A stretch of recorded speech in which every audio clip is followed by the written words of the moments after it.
समाव नोंथांमोननो बड'लेण्ड बुब्लिया मोनसे big breaking news लानानै फैदों। नोंगौ बड'लेण्ड बुब्लिया नोंथांमोननो मोनसे बिग ब्रेकिं निउज लानानै फैदों। 12 घन्टा त्रिपुरा बन्द फोसावदोंमोन आरो बे 12 घन्टा बन्द फोसावनाय बे बन्द फोसावनायावनो गोबां दाङाबाजि बे दाङाबाजि जानायखौ नुनो मोनदों। नोंगौ बे समाव त्रिपुरायाव 12 घन्टा त्रिपुरा फरायसा आफादनि जे बानजायनाय बे बानजायनायाव गोख्रों सोमावसारनाय बे सोमावसारनाय जादोंमोन आरो बे समावनो गोबां रायजो राजाफोरा फरायसा आफादफोराबो फरायसा आफादनि दैदेनगिरिफोरा लोब लोब बाहागो लानायखौ नुनो मोनदों। रमान हांखोनि थाखाय सरकारनि बेरेखायै बिथांमोना सोमावसारदों। नोंगौ रमान हांखोनि थाखाय सरकारनि बेरेखायै सोमावसारदों। TSF थामहिनबा त्रिपुरा स्टुडेन्ट फेडारेशननि बानजायनाय बे बानजायनायाव बिथांमोना बे सोमावसारनायखौ लादों।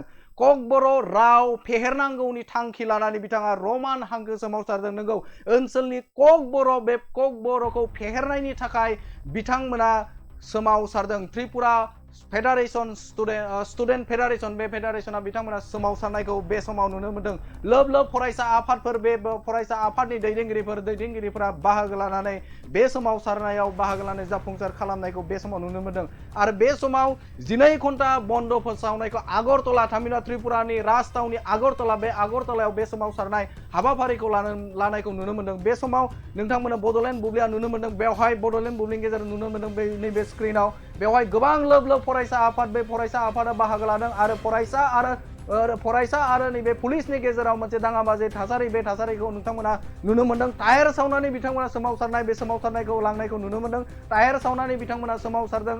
लोब लोब बिथांमोना फैनानै बे त्रिपुरानि राजथावनि आगरतला बे आगरतलायाव बिथांमोना लोब लोब फैनानै बाहागो लानायखौ नुनो मोनदों। त्रिपुरानि राजथावनि आगरतला बे आगरतलायाव बिथांमोना लोब लोब फैनानै बाहागो लादों आरो सोमावसारनाय बे सोमावसारनायाव बिथांमोना बाहागो लानायखौ बे समाव नुनो मोनदों। रमान हांखोनि थाखाय ककबर' रमान हांखोनि थाखाय बिथांमोना सोमावसारदों। ओनसोलारि रावखौ थामहिनबा बे ककबर'खौ फेहेरनायनि थाखाय त्रिपुरायाव फेहेरनायनि थाखाय बिथांमोना 12 घन्टा सोमावसारदों आरो बे 12 घन्टा सोमावसारनायाव गोबां फरायसा बिथांमोना बाहागो लानायखौ नुनो मोनदों। त्रिपुरा स्टुडेन्ट फेडारेशन बे त्रिपुरा स्टुडेन्ट फेडारेशननि बानजायनायाव बे सोमावसारनाया जादों। 12 घन्टा सोमावसारदों आरो 12 घन्टा सोमावसारनायाव लोब लोब रायजो राजाफोरा बाहागो लादों आरो बाहागो लानानै बिथांमोना पुलिस आरो नैबे फरायसा आफादनि गेजेराव मोनसे दुंहाव थासारि जानाय बे दुंहाव थासारि जानायखौ बे समाव नुनो मोनदों। बे समाव नोंथांमोना बड'लेण्ड बुब्लिया नैबे बिग ब्रेकिं निउजखौ थामहिनबा गिदिर खौरां बे गिदिर खौरांखौ नोंथांमोननि गेजेराव लाबोदों। এখানে যারা আন্দোলন করতে বসেছিল কি কারণে কি বিষয় নিয়ে বসেছিল এবং কতজনকে আপনারা অ্যারেস্ট করেছেন? এখানে আজকে সকালবেলা অ্যারাউন্ড 35 to 40 স্টুডেন্টসরা এখানে বসেছিলেন, তো ওদেরকে প্রিভেন্টিভ ডিটেনশনে নেওয়া হয়েছে। কেন কি ওরা রাস্তা অবরোধ করছিল, তাই এদেরকে প্রিভেন্টিভ ডিটেনশনে নেওয়া হয়েছে। কী জন্য ওরা অবরোধ করছিল?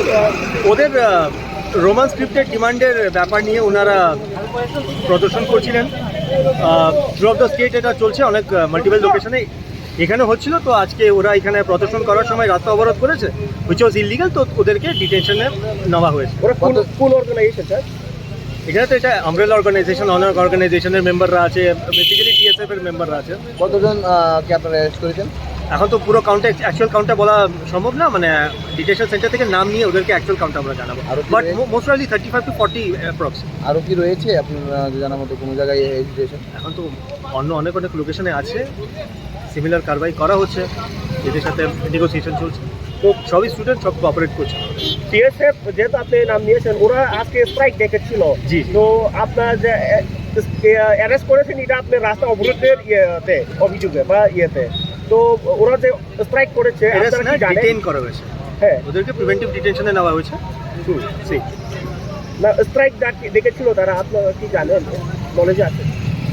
স্ট্রাইক ডাকা হয়েছে গতকালকে, আমরা একটা খবর পেয়েছি। তারপরে এই জন্য আমাদের এখানে পর্যাপ্ত মাত্রা সিকিউরিটি অ্যারেঞ্জমেন্ট ছিল, যাতে ওদেরও আর পাবলিক কমিউনিটিদেরও কোনো ইনকনভিনিয়েন্স না হয়, এটার জন্য এই অ্যারেঞ্জমেন্ট নেওয়া হয়েছে। ওরা আজকে রাস্তা অবরোধ করেছে, সাবসিকুয়েন্টলি ওদেরকে এখন প্রিভেন্টিভ ডিটেনশনে নেওয়া হয়েছে। আচ্ছা, এই খবর যে ওরা সরকারের বিরুদ্ধে বা সরকারের যে রোমান স্ক্রিপ্টের দাবি করেছে, এই খবর কি আপনারা সরকারকে জানাবেন? এদের ডিমান্ড আছে, যে রোমান স্ক্রিপ্টের ডিমান্ড আছে, এটা ওনারা আমাদেরকে এখানে এক্সপ্রেস করেছেন। এটা আমরা থ্রু হায়ার অথরিটি এটা আমরা ডিমান্ডটা প্লেস করি। Thank you.